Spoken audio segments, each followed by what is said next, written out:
Maagang buhay at edukasyon. Si Jose Protasio Rizal Mercado y Alonzo Realonda ay ipinanganak noong ika-19 ng Hunyo taong 1861 sa Calamba, Laguna, Pilipinas. Siya ang ika-7 anak sa 11 magkakapatid na anak nina Francisco Mercado Rizal at Teodora Alonzo y Quintos. Ang kanilang pamilya ay may kaya sa buhay, kaya't siya ay nabigyan ng edukasyon na hindi natatamasa ng karamihan ng mga Pilipino noong panahong iyon.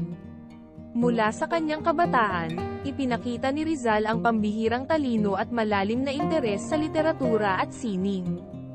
Nag-aral siya sa Ateneo Municipal de Manila, kung saan nakamit niya ang Bachelor in Artes na may pinakamataas na karangalan. Nagpatuloy siya ng pag-aaral sa Universidad ng Santo Tomas, unang kumuha ng kursong batas ngunit kalaunan ay lumipat sa medisina.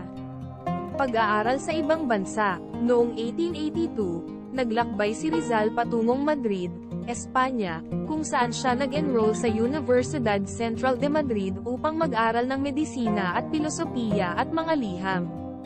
Nakamit niya ang kanyang degree sa medisina noong 1884 at isang degree sa pilosopiya at mga liham noong 1885.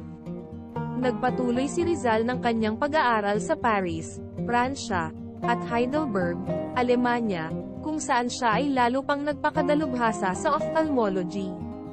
Habang nasa Europa, naging aktibo si Rizal sa kilusang propaganda, na naghahangad ng mga reforma sa politika sa Pilipinas.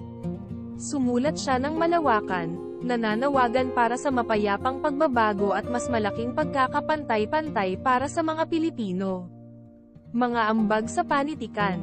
Ang pinakamahalagang ambag ni Jose Rizal sa panitikang Pilipino ay ang kanyang dalawang nobela, ang Noli Me Tangere, Huwag Mo Akong Salingin, at El Filibusterismo, ang paghahari ng kasakiman.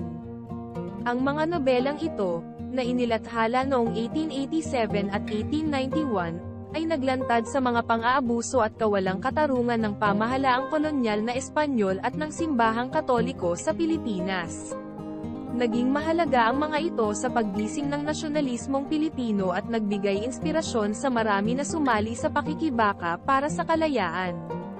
Mga gawaing reforma. Si Rizal ay isang pangunahing figure sa kilusang propaganda, na naglalayong itaguyod ang mga pampulitika at panlipunang reforma sa pamamagitan ng mapayapang paraan.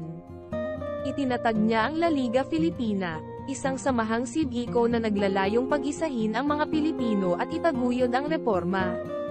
Ang kanyang mga pagsisikap, gayunpaman, ay tiningnan ng Espanyol na pamahalaan na may hinala, na naging sanhi ng kanyang pag-aresto at pagkakatapon sa dapitan sa Mindanao mula 1892 hanggang 1896. Sa panahon ng kanyang pagkakatapon, ipinagpatuloy niya ang kanyang pag-aalagad bilang doktor, nagtayo ng paaralan, at nakilahok sa mga proyektong pangkomunidad. Martir at pamana. Ang lumalaking impluwensya ni Rizal at ang revolusyonaryong sigla na hatid ng kanyang mga akda ay nagdulot sa kanya ng atensyon ng pamahalaang kolonyal. Siya ay inaresto, nilitis sa kasong sedisyon, at binaril noong ika-30 ng Disyembre taong 1876, sa Bagong Bayan, ngayon ay Luneta Park, sa Maynila. Ang kanyang kamatayan ay nagpagalaw sa mga Pilipino, na lalo pang nagpaliyab sa Rebolusyong Pilipino laban sa pamahalaang Espanyol. Sa ngayon, si Rizal ay iginagalang bilang isang pambansang bayani. Ang kanyang buhay at mga gawa ay ipinagdiriwang dahil sa kanilang malalim na epekto sa lipunang Pilipino. Mga monumento, parke, at institusyon ay ipinangalan sa kanya, at ang kanyang pamana ay nananatili bilang simbolo ng pagkamakabayan at walang humpay na pagsusumikap para sa katarungan at pagkakapantay-pantay.